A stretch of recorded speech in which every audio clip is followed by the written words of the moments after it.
Se estima que en las grandes ciudades 1 de cada 3 jubilados no cobra sus sueldos a través de la tarjeta de débito, van a la ventanilla del banco. Y hoy pudimos observar, cuando se logró la reapertura de las entidades bancarias, la cantidad de abuelos que se acercaron y muchas veces sin respetar la distancia mínima de 1,50 m para evitar cualquier tipo de contagio en este marco de la pandemia de coronavirus. Hay que tomar algunos recaudos para este sector poblacional. Por eso es que estamos en comunicación con el doctor Daniel Valderrama, médico neurólogo, especialista en adultos mayores. Doctor, gracias por atendernos y preguntarle, bueno, primeramente, ¿qué tipo de recomendaciones se le tiene que dar a esta población a la hora de tener que salir realmente a la calle, no poder respetar este aislamiento obligatorio porque están solos, porque nadie les puede hacer los trámites y forman parte de la población de riesgo? Bueno, primero hay que entender que esta situación pone en evidencia aún más la falta de respeto de derechos que se van perdiendo y de servicios para los adultos mayores de esta nación. Es simplemente visualiza lo que hace ya décadas de manera progresiva se va dilapidando.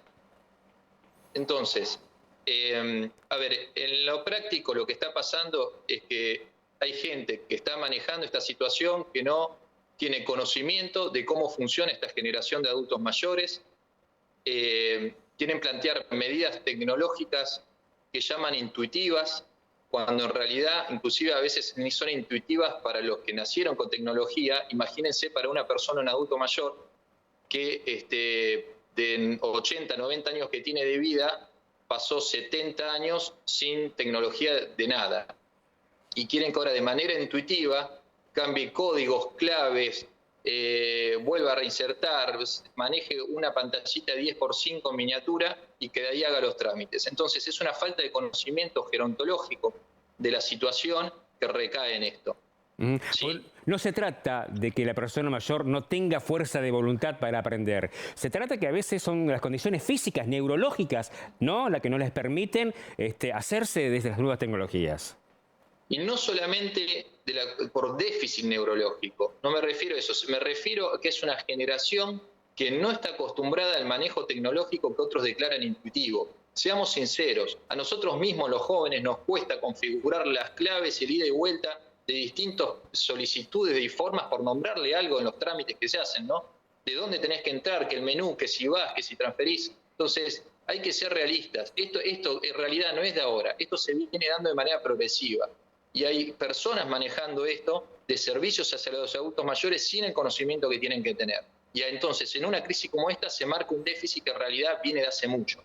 Y en eso, en un contexto de que el adulto mayor, lamentablemente, no solamente desde el Estado, sino la misma familia, perdió la cabecera de la mesa, y estoy generalizando, no estoy hablando de casos individuales, sino que generalizando, perdió la cabecera de la mesa, perdió escucharlo, perdió también muchas veces parte del respeto desde el mismo grupo familiar. Entonces, no nos tiene que sorprender lo que está pasando, es lamentable. Es lamentable, como acabo de escuchar, que la culpa parece que la tienen todos, dijo alguien desde el Estado. Entonces, como neurogeriatra me dedico a los adultos mayores, los conozco, es una generación que tiene mucho más valores, buenos valores que esta, y lo que le está pasando no se lo merece. En lo pragmático, del punto de vista médico, por supuesto que esto va en contra de cualquier aislamiento y cuarentena que se venía haciendo. Inclusive hacen filas para apretar botones en una máquina donde no hay controles de bioseguridad de nada, donde tocan botones que están hipercontaminados por cientos de personas que apretan esos mismos botones y después los mandamos a la casa. Eso haciendo colas desde las 4 de la mañana, como vimos en esta propia ciudad. Y esto pasa a nivel país. Tengo que aclarar también que no es esta la única nación. Esto se está viendo en muchos países, no en todos, sino en muchos países. Doctor, aprovecho para preguntarle, ¿a qué señales tenemos que estar advertidos en la familia cuando nuestros adultos mayores, que a lo mejor por estos días están solos en sus viviendas y notamos que tienen algunas consecuencias neurológicas como llevadas a cabo por esta situación de aislamiento, de encierro, de no poder socializar con su familia, con sus nietos? ¿A qué señales tenemos que estar atentos para pedir asistencia y ayuda? Bien, puntualmente, ya aprovecho el medio, yo presido una asociación de neurociencias llamada Litoral que de forma gratuita, justamente para aquel que sí tiene disponibilidad y que ha tenido de forma previa, porque alguien ya tuvo el tiempo y la dedicación de enseñarle a usar una aplicación como las redes, que pueda hacer ejercicios cognitivos y mentales en su casa, lo estamos lanzando todos los días a través de, por ejemplo, Instagram, si es que algún familiar o alguien se lo puede acceder, @PuertoNeuro. Puntualmente lo que tiene que hacer el adulto mayor es justamente a partir de la gente que tiene alrededor que le brinde la posibilidad de tener un contacto con la videollamada y si no es posible a través de audios, que le permita que no es el mismo contacto persona a persona, que no quede aislado. Hay que prestarle atención, hay que entender que por más que no tengan déficit neurológico, son una generación que no siguen el ritmo de esta tecnología. Y hay que tratar de mantenerle todos los hábitos lo mejor posible, alcanzándole las cosas con las mayores medidas de bioseguridad. O sea, todo lo contrario de lo que está pasando ahora con las filas. Tienen que darse cuenta que muchas veces las infecciones, como las respiratorias, no empiezan puntualmente por la tos y fiebre, como es lo habitual. En los adultos mayores con un sistema inmune deprimido, a veces se empiezan justamente por alteraciones en las funciones mentales. Se llama síndrome confusional agudo. Y en esta situación de falta de estímulos muchas veces se marca más eso. Hay que estar alertas y cuando es así, consultar de manera inmediata a un médico. No es normal que el adulto mayor, por ser adulto mayor, pierda las funciones mentales. Eso es patológico. Cuando es crónico y es progresivo, generalmente son enfermedades, las demencias como el Alzheimer. Y cuando es agudo y pasa en 24 o 48 horas, muchas veces se debe a infecciones que están dando vuelta, como en este caso el coronavirus, pero pasó también con cualquier infección respiratoria. Doctor, esta situación de encierro, ¿está comprobado que puede derivar en situaciones neurológicas? A lo mejor porque yo me quiero morir si, por ejemplo, si nuestros padres están solos en su casa y tienen un ACV y no nos damos cuenta, o la persona que lo está cuidando no se da cuenta de la patología, un primer síntoma que tiene ante un ataque cerebrovascular. Sí, lo que hay que tener en cuenta, a ver, en términos generales, el cerebro va creando conexiones a partir de los estímulos externos que recibe. Cuanto más se limitan esos estímulos, como el cerebro continuamente lo hace y es plástico, también de manera rápida va perdiendo conexiones.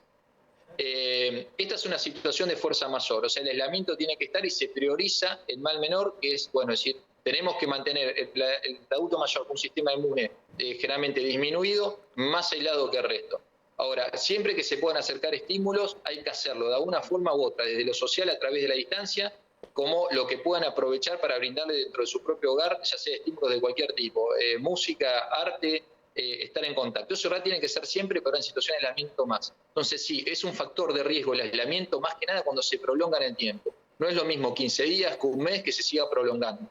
Cuanto más tiempo pase, más probabilidades de que ese adulto mayor desarrolle lo que se llama un déficit cognitivo. O sea, que empieza a haber funciones que quizás antes estaban al borde, al límite de lo que se llama reserva cognitiva, que es la cantidad de conexiones neuronales sobre esa área, y frente a este aislamiento ese déficit se incrementa. Entonces, la familia tiene que estar atento más que nada al cambio agudo, porque si es agudo el cambio en las funciones mentales o en la conducta, es muy probable que haya una causa secundaria como las infecciones respiratorias que se lo estén produciendo.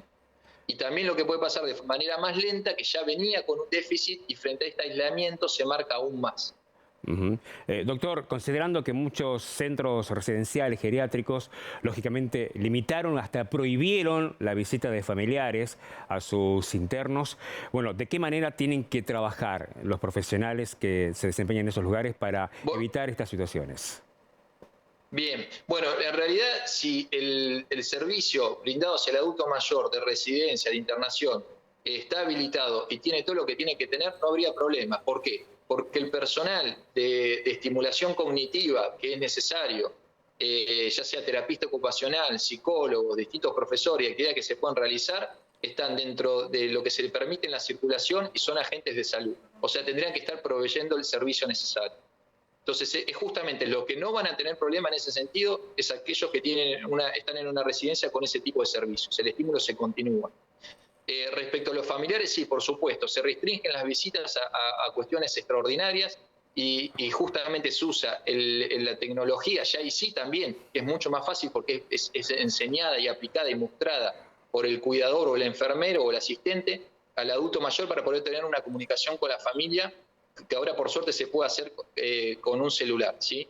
Entonces, en realidad el que está más protegido, si el servicio es el correcto y el habilitado, es el que está en una institución mayor. Acá, para adultos mayores. Acá el problema es aquel que está aislado, ni hablar si hay hacinamiento en un hogar, que lamentablemente estamos sufriendo las consecuencias que le dije como en el principio, de una falta de servicios progresiva hacia el adulto mayor, que como pasa en muchos lugares, que parece que como ya dejó de producir y consume, pasa a un plano ni siquiera secundario, sino terciario, no sé en qué estadio de la sociedad, lo cual es lamentable. Bueno, doctor, por último le pido por favor si podemos reiterar la página, este contacto de las redes sociales donde la gente puede recibir toda esta información y asesoramiento, Sí. como así también estimular a nuestros abuelos que estando en casa. Sí, aquellos que tengan la posibilidad de brindarle acercarle estas redes a los adultos mayores es @puertoneuro, con la Asociación de Neurociencias. Ahí vamos volcando todos los días ejercicios para estimular las funciones mentales, inclusive videos que asesoran con psicólogos, nutricionistas y neurólogos. Y en Facebook puntualmente es Puerto Neurociencias. Esto lo hacemos ad honorem desde la asociación y es gratuito mientras que se produzca el aislamiento para todos. Doctor, muchísimas gracias por este contacto. Gracias por la difusión. Gracias, doctor Daniel Valderrama, médico neurólogo especialista en adultos mayores.